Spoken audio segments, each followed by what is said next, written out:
Quand tu lances comme ça un projet, un atelier sur les valeurs, ce qu'il faut de base, c'est que tu aies les fondateurs déjà qui soient dans le projet. Tu as forcément ce biais qui peut arriver quand tu es très concentré sur le fit ou des profils qui matchent vraiment sur les valeurs, à un recrutement qui est aussi un peu stéréotypé. Ouais. C'est hyper rare que tu aies une RH qui soit la première salariée recrutée déjà, donc tu te dis qu'ils ont quand même un minimum, un aspect hyper humain, tu vois, dans leur façon de penser, dans la stratégie qu'ils avaient amenée pour le hibou à l'époque. Si on a tous les mêmes valeurs, est-ce qu'à un moment, ça sonne pas un peu faux ?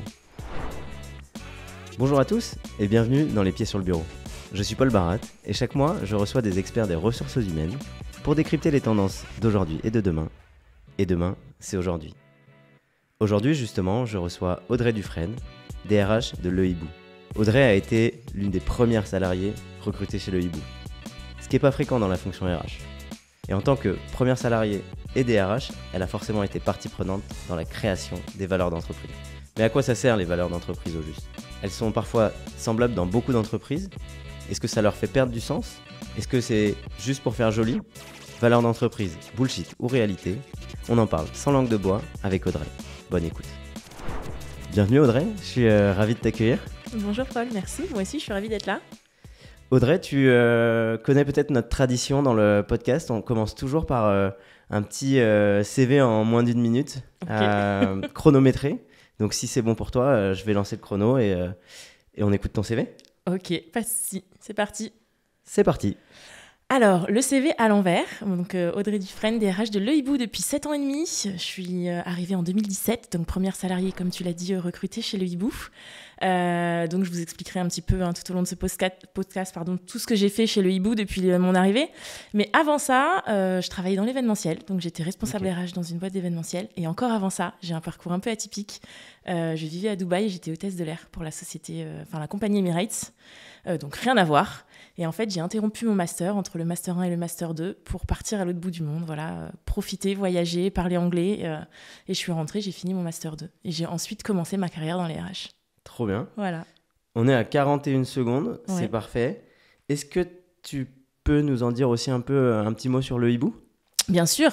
Alors, Le Hibou, je pense que tu as checké un petit peu ce qu'on fait et qui on est. Donc, on est une plateforme d'intermédiation entre des clients grands comptes et des freelances IT. Alors, quand je dis plateforme d'intermédiation, c'est aussi beaucoup du conseil. On ne fait pas qu'une plateforme, puisque en fait, notre rôle, c'est d'aller trouver le meilleur freelance pour nos clients en fait, qui ont un besoin en IT. Et donc, on a une équipe matching qui est là, qui va aller sourcer, qui va aller qualifier, qui va aller tester aussi tous les freelances de manière à trouver la meilleure ressource à nos clients. En fait. Et ça fait 8 ans que ça fonctionne. Et ça fonctionne très bien puisqu'on est près de 80 collaborateurs aujourd'hui. On est présent sur donc Paris, notre siège social, mais aussi à Bordeaux, Toulouse, Lyon, Nantes, Bruxelles, Montréal et l'île Maurice. C'est bon, j'ai rien oublié. On a tout le monde. Et on va finir l'année à 110 millions de chiffre d'affaires. Donc ça fonctionne très très bien. Trop bien. Donc un peu une petite équipe de recruteurs aussi en interne pour aller trouver les bons freelances, quoi. Tout à fait. J'ai 2 personnes dans mes équipes qui cherchent finalement les profils en interne et on a une vingtaine de ce qu'on appelle les matchers chez nous qui vont chercher les consultants en externe. On a bien dissocié en fait chez Le Hibou les recruteurs pour l'interne et les recruteurs pour l'externe. Ok, trop bien. Aujourd'hui, on va parler de valeurs d'entreprise. Et du coup, pour commencer, peut-être qu'on peut commencer par les valeurs de Le Hibou. C'est quoi Est-ce que vous avez des valeurs d'entreprise déjà ? C'est la première question. Oui, on en a. On en a eu 5 à l'époque quand on les a lancés, j'ai envie de dire. Et là, depuis 3 ans, on en a 4 en fait. On en a supprimé une qui n'était pas forcément hyper bien véhiculée en entreprise, ou en tout cas soutenue par les collaborateurs. Donc là, aujourd'hui, on en a 4. Donc, et c'est quoi, la confiance, la première, la bienveillance, la performance et l'audace. Super. J'ai forcément, en préparant ce podcast, voulu attaquer l'angle des valeurs en essayant de garder l'ADN du podcast Les Pieds sur le Bureau. Quand j'entends par exemple la bienveillance, c'est une valeur que je retrouve dans plein de startups. Je pense qu'on l'avait chez Javelot avant de devenir Talent, on avait cette valeur-là. Si on a tous les mêmes valeurs, est-ce qu'à un moment, ça sonne pas un peu faux ? Si, je pense. clairement. Alors effectivement, la bienveillance, c'est une valeur qu'on dit un peu bullshit aujourd'hui si elle n'est pas effectivement vécue en entreprise et portée par les fondateurs déjà, en premier lieu, et portée par les collaborateurs. Et effectivement, il y a énormément de startups qui ont la bienveillance dans leurs valeurs. Après, c'est comment tu la fais vivre au quotidien, comment... Quand je dis au quotidien, c'est à la fois dans ta vie d'entreprise, mais aussi dans tes process, dans tes recrutements, dans ta stratégie d'entreprise. Je pense que ça se décline sur plusieurs pôles. Et nous, c'est comme ça qu'on a fait aujourd'hui. D'ailleurs, la bienveillance, c'est drôle parce qu'à chaque off-boarding, quand je fais les off-boarding de départ, on me dit toujours... en fait, la bienveillance, c'est vraiment incarné chez vous. Limite, au tout début de l'Hibou, on me disait qu'on vivait un peu dans le monde des bisounours. Donc, on a un peu j'ai envie de dire, modifié les contours de la bienveillance pour revenir un peu plus dans le business, j'ai envie de dire. Mais effectivement, c'est une vraie valeur qui est effectivement véhiculée chez nous. La valeur que vous avez retirée, c'était quoi? Vous l'avez retirée pourquoi? C'était l'innovation. C'était l'innovation parce qu'en fait, de base, le Hibou est une boîte innovante. Et donc, en fait, quelque part, c'est notre business model qui est innovant. Donc, en fait, rajouter une valeur, les collaborateurs ne le comprenaient pas vraiment. En fait. Ils nous disaient, OK, la boîte est innovante, mais en quoi, nous, derrière, vous voulez qu'on apporte plus d'innovation, quoi. Donc, c'était la valeur la moins... C'était des salariés qui disaient potentiellement ne pas s'y reconnaître, ne pas y croire, quoi. Ouais. En fait, on a, pour la petite histoire, donc je t'explique comment on a fait pour lancer les valeurs chez nous. Donc moi, j'arrive le 1er mars 2017 et tout de suite, on se dit, chez le Hibou, on va scinder en deux le métier de commercial et le métier de recruteur. Parce que dans beaucoup de SN, de sociétés de services en ingénierie informatique, le commercial fait à la fois le recrutement des freelances et à la fois, il va gérer les clients. Nous, on a scindé en deux finalement ce métier. Et dès le début, on s'est dit, comment on va faire pour avoir une grosse équipe qui va pouvoir gérer le worldwide? Parce qu'on savait qu'on allait aller à l'international. Et donc, on a monté un pôle offshore, à l'étranger, qui est le pôle à l'île Maurice finalement. Donc, pourquoi Maurice, tu vas me dire? Parce que peu de décalage horaire, 2 à 3 heures selon les saisons. La langue nationale, c'est le français. Bien évidemment, parce que il faut pas se cacher des avantages au niveau charge salariale, charge patronale, qui sont hyper avantageuses. Et puis, globalement, les compétences sur place sont aussi très bonnes. Comparé à d'autres pays, je vais pas les citer, mais voilà. Donc, on s'est dit, l'île Maurice, go bingo. Nous, on s'est lancé donc en mai 2019. Et il y avait beaucoup de boîtes à l'époque qui se lançaient aussi à Maurice. Donc, c'était le tapis rouge, on y va, les portes sont ouvertes. Donc, ça a tout de suite bien fonctionné. On avait une équipe de matcheurs en France. On avait 3 personnes qu'on a effectivement, du coup... amené à Maurice et on a développé l'équipe là-bas petit à petit. Et donc aujourd'hui, Maurice, comme je te le disais, c'est une vingtaine de personnes. Et on a aussi le pôle dev, donc les développeurs informatiques qui vont travailler sur la plateforme. Exactement. Et donc du coup, Maurice, ça s'est fait petit à petit. Et le premier kick-off finalement, janvier 2020, parce qu'on a des kick-offs toute l'année. Toute l'année, on rassemble tous les collaborateurs pour lancer l'année. Et donc, janvier 2020, on se dit, on va rassembler tous les collaborateurs à Maurice, puisqu'on vient d'ouvrir le pôle. Et j'en ai profité pour animer un atelier sur les valeurs. Et donc, c'est là, en fait, on s'est dit, on arrive à l'international, il va falloir à un moment donné animer une culture d'entreprise, fédérer autour de valeurs, parce que sinon, en fait, ça va être très compliqué de pouvoir garder une équipe soudée, avec du lien, à 10 000, 15 000 km de distance, quoi. Parce qu'effectivement, je pense que le premier critère, quand tu veux mettre en place des valeurs, c'est parce que soit tu commences à grossir, donc tu as un strat de middle management qui arrive, donc tu te dis, il faut des valeurs pour incarner tout ça, créer du lien, solidifier les équipes, unir les équipes, soit tu vas t'exporter, et donc quand tu vas à l'international, tu as besoin de valeurs pour dupliquer ta culture d'entreprise à l'identique sur tous les pôles, en fait, partout. Et donc voilà, j'ai animé un atelier sur les valeurs en mai 2019 pendant ce kick-off. On était, à l'époque, on était une quinzaine. On était encore petits, mais c'est cool parce qu'en fait, quand tu lances comme ça un projet, un atelier sur les valeurs, ce qu'il faut de base, c'est que tu aies les fondateurs déjà qui soient dans le projet. S'ils ne sont pas dans le projet, forcément, ça capote. Donc, il faut vraiment que tu aies une vague du fondateur ou des fondateurs. Nous, à l'époque, il y en avait 2 qui impulsent ça. Donc, ils étaient vraiment OK pour lancer les valeurs. Et on a réfléchi tous ensemble, fondeur plus équipe, à quelles seraient nos valeurs. Donc, en fait, un atelier de 3-4 heures où il y avait des petits groupes de 4-5 Et chacun, sur des feuilles A4, A3, écrivait ou dessinait les valeurs. On a eu plus de 100 valeurs, en fait, affichées sur un desk. Ouais. Et puis après, il a fallu faire des petits ateliers de qu'est-ce qu'on garde, qu'est-ce qu'on garde pas. Et finalement, voilà, on a atterri à 5 valeurs. Et on a fait vivre ces valeurs pendant 1 an. Et les collaborateurs les ont hyper bien portés dès la première année. Donc ça, c'était vraiment chouette. Et puis au bout d'1 an, on a fait... Christophe de Becdelièvre, donc, qui est le CEO de Le Hibou, a fait intervenir une société qui s'appelle Biharmoniste, justement pour refaire un audit, pour se dire, est-ce que les valeurs sont bien imprégnées ? Est-ce qu'elles sont vraiment véhiculées ? Est-ce qu'elles sont vécues en entreprise comme il faut ? Est-ce que les collaborateurs se retrouvent là-dedans ? Et on s'est rendu compte, grâce à Biharmoniste et à l'audit, qu'on allait switcher une valeur et qu'on a sorti une valeur. Voilà. Ok. J'avais une question, je pense que tu as répondu à une de mes questions sur concrètement comment on met en place. Ouais. Tu nous as parlé de cet atelier. Mais j'ai une question plus sur la fondation en fait, de ces valeurs. Est-ce que c'est quelque chose qui est inné ? On est un peu de l'ordre de la poule ou l'œuf, quoi. Est-ce que c'est les valeurs d'entreprise qui existaient en fait, et qui sont juste établies au grand jour ? Ou c'est le fait de définir les valeurs qui fait qu'ensuite les salariés matchent avec ces valeurs. En fait, c'est ça qui est c'est marrant avec les valeurs. Ouais, bien sûr. De la même manière, tu peux te poser la question, est-ce que c'est les fondateurs qui ont de base ces valeurs-là et qui du coup ont recruté dès le début des gens qui matchaient avec leurs valeurs personnelles et puis ça devient des valeurs d'entreprise, quoi. Pour être complètement transparente, donc moi j'arrive mars 2017, le Hibou Maurice mai 2019, et entre les deux forcément on a recruté puisqu'on était déjà une petite quinzaine, et des recrutements qui n'ont pas toujours, alors des collaborateurs formidables vraiment. Moi j'ai adoré ces premières années chez le Hibou avec ces équipes qui se créent, mais des collaborateurs qui n'était pas forcément adapté à Le Hibou. Et d'une part comme l'autre, on s'est rendu compte que le match n'était pas là au bout d'1 an, 1 an et demi. Et en fait, c'est vraiment à partir du moment où on a mis en place ces valeurs qu'on a eu un recrutement qui était aligné en fait à Le Hibou, à la stratégie d'entreprise, à la vision aussi beaucoup, et à qui on est finalement. Mais c'est vrai qu'on s'est séparé de pas mal de monde sur les 2 premières années. Ouais. C'est clair. Et du coup, là, on rentre dans cette question aussi de... Okay, qu'est-ce que ça apporte, les valeurs d'entreprise ?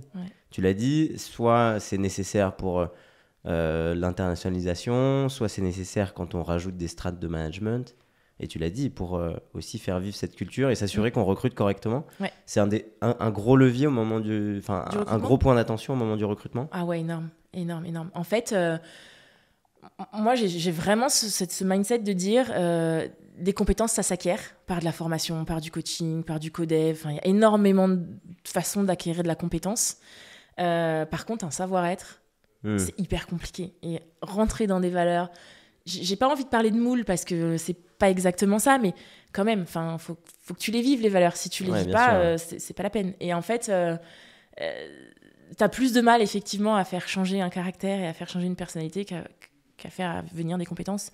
Donc finalement, chez le Hibou, on recrute énormément au profil, bien sûr aux compétences, mais ça vient en second plan en fait. Et c'est vrai qu'on se dit, si on a un super profil qui matche avec nos valeurs, qui a une vision, qui a une envie, qui est, j'ai envie de dire, qui est à fond, quoi, qui porte le truc, et ben on y va et on comblera par la formation après, quoi.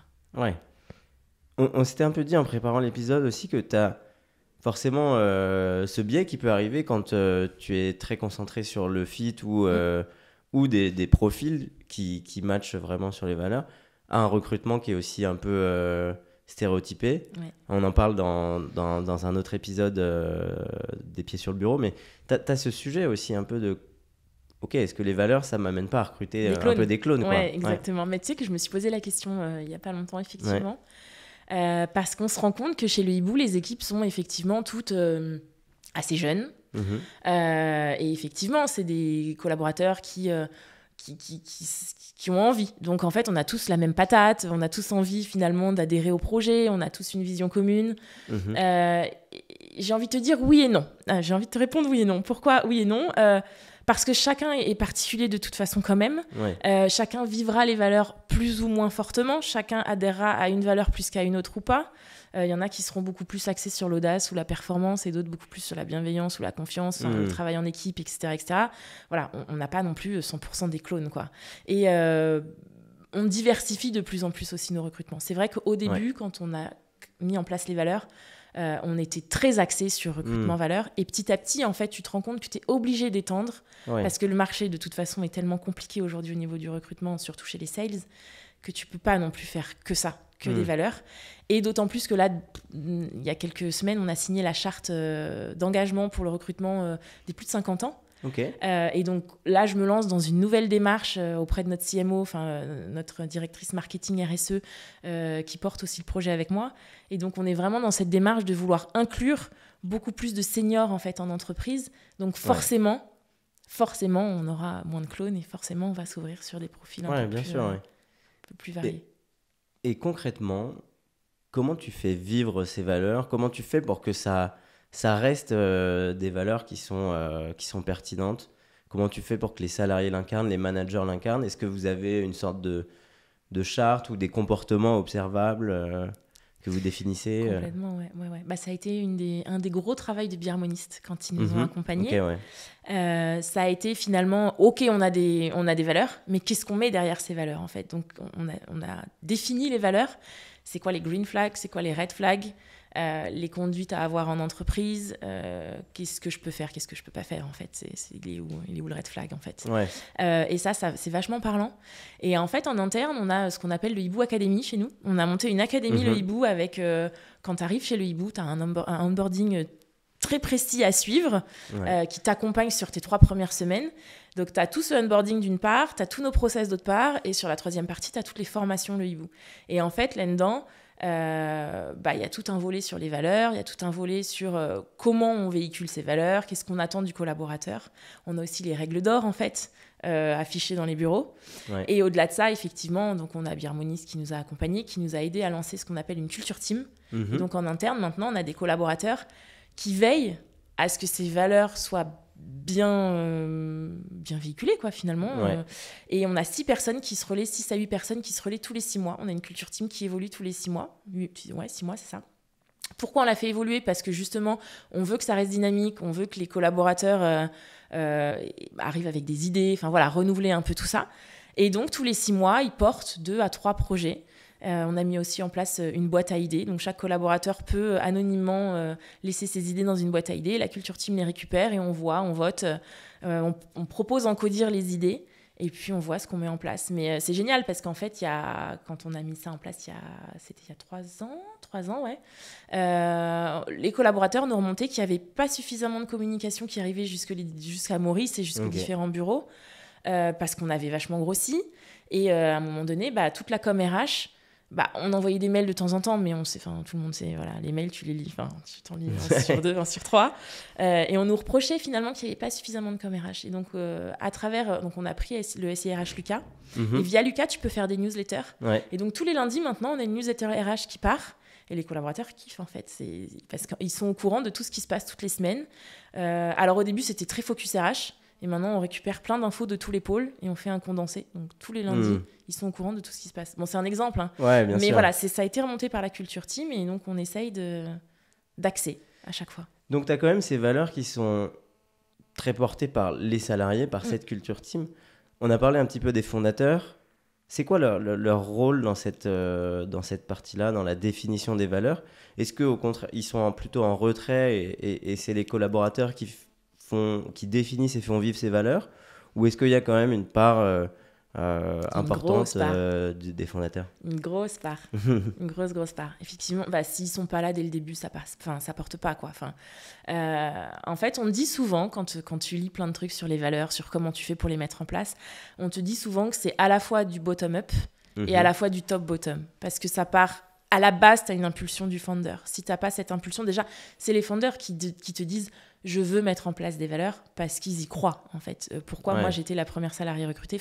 C'est hyper rare que tu aies une RH qui soit la première salariée recrutée, déjà. Donc, tu te dis qu'ils ont quand même un minimum un aspect hyper humain, tu vois, dans leur façon de penser, dans la stratégie qu'ils avaient amenée pour le hibou à l'époque.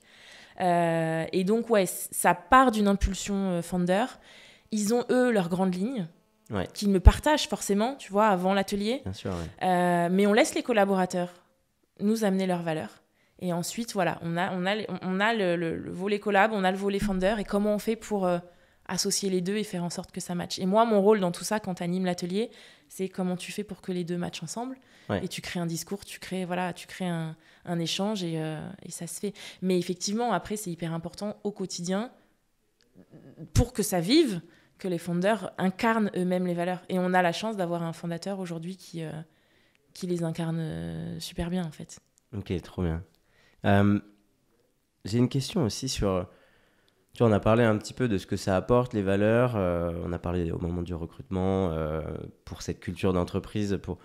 Comment tu fais pour potentiellement mesurer l'impact de ces valeurs au quotidien, sur l'engagement, sur la performance aussi C'est hyper compliqué. Ouais. C'est hyper compliqué parce qu'en fait, les valeurs, c'est quelque chose qui est hyper... c'est pas palpable. Et donc, forcément, le ROI, à l'instant T, il est extrêmement difficile à mesurer. Ce qu'on fait, nous, c'est qu'on a, on a des moods surveillés, en fait. Alors, avant, on les faisait tous les mois. Maintenant, c'est tous les trimestres, parce que les collabs nous ont dit ça fait un peu beaucoup tous les mois. T'es gentille, Audrey, mais d'ailleurs, c'est pas moi c'est Anne, une de mes collaboratrices, qui porte ce projet-là, qui le porte très, très bien. Et donc, on s'est dit, bon, on va le mettre une fois tous les trimestres, c'est déjà pas mal. Et donc, dans ces moods surveillés, on a le NPS. Donc, on mesure déjà le NPS. Est-ce que vous recommanderiez le hibou ou pas à vos proches, etc. Donc, ça nous aide déjà pas mal. Et la deuxième chose, c'est qu'une fois par an, on a Choose My Company qui nous fait passer le questionnaire, en fait, Happy Index at Work. Et l'Happy Index at Work, il mesure l'engagement des collaborateurs au travail. Et ce qui est vachement bien dans ce questionnaire, c'est que tu as pas mal de citations. En fait, les collaborateurs doivent, finalement, on les oblige, entre guillemets, à commenter toutes leurs réponses. Et donc, ça nous fait des verbatims qui sont hyper représentantes de comment ils vivent les valeurs. Et c'est grâce à tout ça qu'on arrive à se dire, OK, là, il y a un travail à faire sur ces valeurs-là. Là, c'est un peu moins, cette année, ça a été un peu moins vécu en entreprise, donc on va faire un travail là-dessus. Bien sûr, en fait, quand tu fais des moods surveys, quand tu fais des tests, enfin des questionnaires comme Choose My Company, il faut que derrière, tu aies un plan d'action. Si tu fais juste des questionnaires pour faire joli, que tu communiques pas auprès des collaborateurs, ça sert à rien, ça n'a aucun impact. Donc, en fait, l'idée derrière tes moods surveys et derrière tes questionnaires, c'est OK, là, je me rends compte qu'il y a un écart entre ce que je pense véhiculer et ce qui est vraiment véhiculé. C'est quoi mon plan d'action, comment je fais? Et là, la culture team intervient et on essaye de travailler ensemble pour améliorer tout ça. On le voit, on a fait notamment avec Javelot, qui est une des entreprises de Talent, on a fait des études aussi sur que ce soit l'entretien annuel ou les sondages qu'on peut faire en entreprise. Il y a un gros bénéfice à suivre les actions, et il y a un gros malus aussi à être justement à proposer des choses, mais en fait ne pas suivre ça des faits. Je pense que c'est un vrai enjeu pour les RH aussi. C'est un vrai enjeu, et c'est un vrai enjeu aussi quand en fait tu essayes d'imposer des valeurs et que tes valeurs elles prennent pas. Et je pense qu'en fait ça fait vraiment l'effet inverse, et ça peut vraiment te faire capoter tes équipes finalement. Et il suffit d'une personne qui véhicule pas, ou j'ai envie de dire un vilain petit canard dans le maillon, ça peut te faire exploser tes équipes. Bien sûr. Donc, et puis on tombe après dans en fait on a des valeurs qui sont bullshit parce que elles sont pas incarnées. Sont pas incarnées. Ok. Et dans la mesure de l'impact de ces valeurs, est-ce que tu disais que c'était très fort au moment du recrutement? Est-ce que tu as une analyse, est-ce que tu fais une analyse de te dire ok, typiquement alors je sais pas comment tu pourrais faire ça, mais de te dire j'ai le sentiment qu'il y a un fit un peu moins important en valeur. Est-ce que c'est des collaborateurs qui ont un taux de départ plus important, ou au contraire des collaborateurs où tu te dis ok, ça c'est vraiment un pilier très fort sur les valeurs? Alors j'irais pas jusque dire que ce serait un départ important quand même, parce qu'un taux de départ important, pardon. On lit pas dans une boule de cristal. Enfin, je veux dire, ok, on est RH, on a une sensibilité humaine un peu plus développée, mais on lit pas dans une boule de cristal quand même. J'ai envie de dire que oui, c'est très important au recrutement. Encore une fois, tu peux pas être à fond sur les 4 valeurs Ouais. Donc, c'est sur quel axe, tu vois, t'es bon et comment tu vas... Moi, je prône beaucoup de développer les compétences. C'est-à-dire que axe ce sur quoi t'es bon. Donc, Bien va sûr, développer ce sur quoi t'es déjà bon. Donc, si t'es déjà bon sur, je sais pas, l'audace ou la performance, ben, on va essayer d'aller développer encore plus cette valeur-là, plutôt d'essayer d'aller te faire développer, je sais pas moi... la bienveillance, bon, tout le monde l'a chez nous, mais c'est un mauvais exemple, mais si tu ne l'as pas vraiment, tu vois. Je vois. Quoi qu'il en soit, ça reste important. Mm. Et je pense que les collaborateurs, au fur et à mesure, développent aussi ces valeurs-là au contact des autres. Donc, Bien sûr, oui. tu peux avoir des valeurs qui sont, je sais pas, sur une échelle de 1 à 10, et t'es à 5, mais c'est cool déjà, c'est pas mal de prôner les valeurs. Et puis petit à petit, bah, elles évoluent parce que tu es dans cet environnement, tu es dans ce moule. Et en fait, quand tu es entouré de bienveillance, à un moment donné, ça passe, quoi. Ouais, bien sûr. Et il y a vraiment ce côté aussi dont tu parlais, qui est de se baser sur les forces, de s'appuyer aussi sur les forces des collaborateurs. C'est aussi une valeur en soi qui a l'air importante chez le hibou. C'est la performance pour moi. Enfin, ça rejoint la performance. Oui. C'est comment tu fais pour les accompagner, comment tu fais pour développer cette performance. Et on est là aussi pour ça, nous, RH. C'est vrai qu'au niveau managérial, tu vois, par exemple, dès que tu passes manager, déjà, tu as une formation en management chez nous. Et quand tu montes les strates de management, plus tu évolues et plus tu as de l'accompagnement, j'ai envie de dire, resserré. Ouais. Et tous nos top managers, tous nos C-level sont accompagnés par des coachs individuels. Donc, pour moi, c'est hyper important. Il y a un budget formation assez conséquent sur tout ça pour accompagner et ça fait partie des valeurs. Ouais. Je pense que nous, RH, on doit mettre les moyens pour que les valeurs vivent aussi, quoi. Trop bien. On arrive déjà au terme de cet épisode. J'ai encore quelques petites questions, mais si on sort un peu de ce sujet des valeurs, ou en tout cas, c'est assez lié, je pense, mais quand on a discuté pour la première fois et que tu m'as dit j'étais la première salariée et c'était sur un poste RH, moi, ça m'a forcément... c'est pas fréquent, quoi. Ah bah non. C'est clairement pas fréquent. Mais du coup, ça démontre aussi une certaine vision de l'équipe fondatrice. Qu'est-ce que ça veut dire, selon toi Alors, pour moi, ça veut dire deux choses. La première, c'est qu'on a un CEO qui est hyper visionnaire. Et il savait déjà l'importance qu'aurait le RH quelques années plus tard, en fait. Alors, je pense pas qu'il avait déjà en tête, quand il a ouvert le hibou, qu'on allait s'exporter...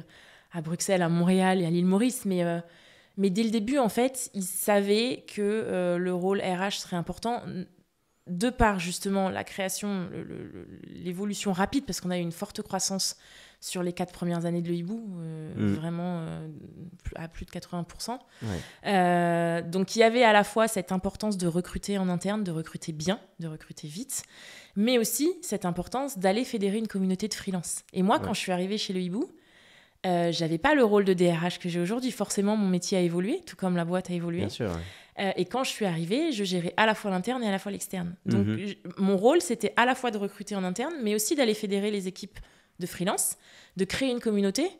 Et donc, en fait, à un moment donné, cet aspect humain, tu es obligé de l'avoir. Donc, voilà. Donc, ça, c'est le premier... c'est les deux volets, quoi. C'est le premier volet, aspect interne. Deuxième volet, aller créer la communauté de freelance.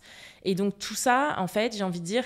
C'était obligatoire pour le hibou d'avoir une RH comme première salariée. Mais effectivement, ça aurait pu être un commercial qui lance le truc, la communauté de freelance, etc. Pour autant, les valeurs ont vite pris le dessus derrière.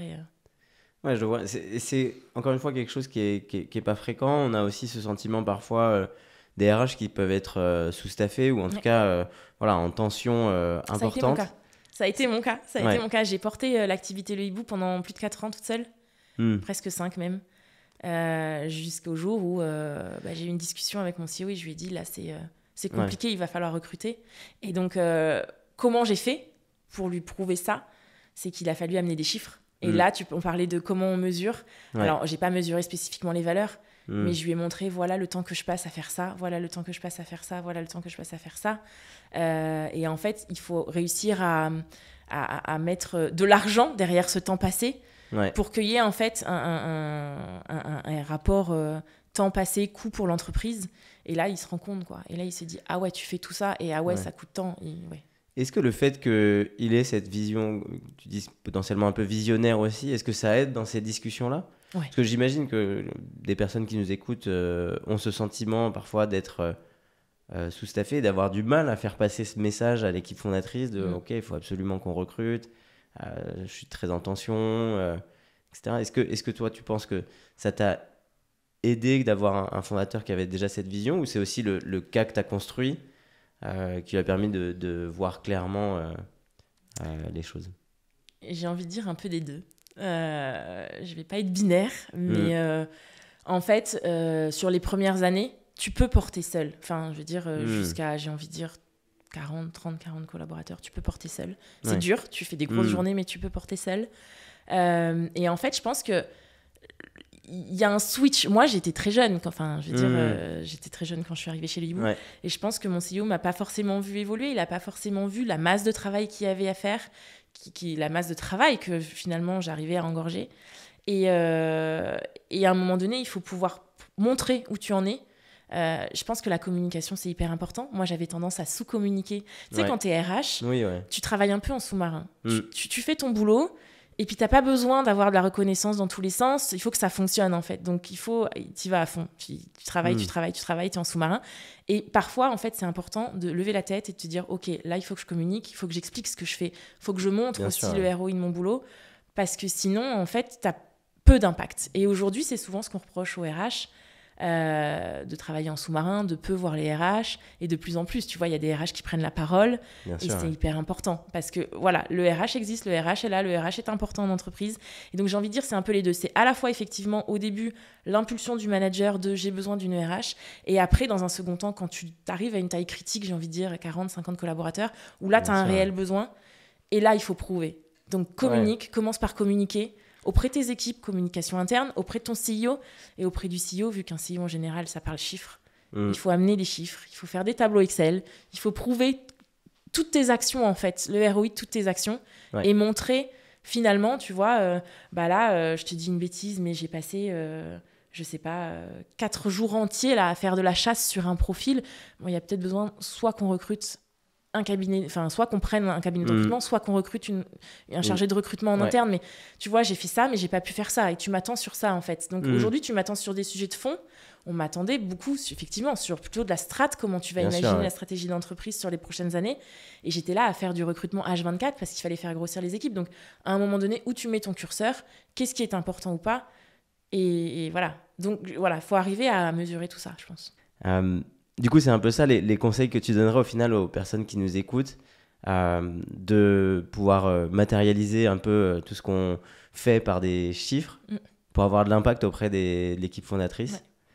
Et potentiellement, si tu as un conseil sur des personnes aussi qui nous écoutent sur les valeurs d'entreprise, quand est-ce que c'est important d'en mettre et comment s'y prendre, on en a déjà vachement parlé, mais potentiellement, comment tu as ce buy-in de l'équipe fondatrice de dire, OK, c'est le moment de faire vivre des valeurs? Moi, je suis de celle qui pense que dès le début, dès la création, il faut mettre en place des valeurs, parce qu'effectivement, on l'a vécu.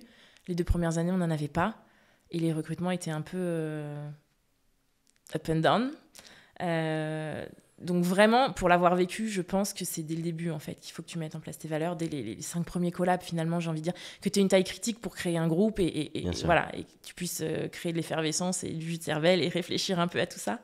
Mais tu as des gens, tu vois, tu as des DRH qui te disent on lance les valeurs qu'à partir du moment où tu as une strate de middle management, donc à peu près 15-20 collabs, parce que c'est avec cette évolution, ce middle management, que justement tu perds le lien RH-collaborateur, et donc les valeurs vont t'aider à resserrer les liens manager-collab. Donc voilà, c'est 2 cas de figure. Moi, je suis plutôt de la première vague.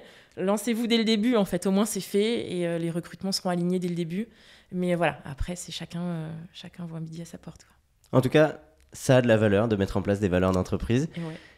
On termine cet épisode par une autre tradition qu'on a dans Les Pieds sur le Bureau, qui est le passage un peu de témoin. Est-ce que tu as une recommandation, une cooptation à nous faire? Quelqu'un que tu aimerais entendre et voir dans le podcast? Ouais, une personne que j'aime beaucoup, qui d'ailleurs m'a sollicité il y a quelques années, justement parce qu'elle voulait des infos sur l'ouverture de Maurice, comment on avait fait pour justement ouvrir notre pôle, et qu'ils ont fait la même chose derrière. C'est Amélie Mathieu, la DRH d'Atelier des Chefs. Et l'atelier des chefs, c'est aussi une belle success story. D'ailleurs, son founder est venu pitcher chez Le Hibou. On fait des déjeuners guest star chez nous. Il est venu pitcher chez Le Hibou pour nous expliquer un petit peu sa success story. Et je pense qu'Amélie a beaucoup de choses à vous raconter. Trop bien. Bon, merci beaucoup en tout cas, Audrey. Avec plaisir. J'étais ravi de t'avoir dans les pieds sur le bureau. Et puis, on se dit tous à très bientôt pour un prochain épisode. Merci. Merci à toi.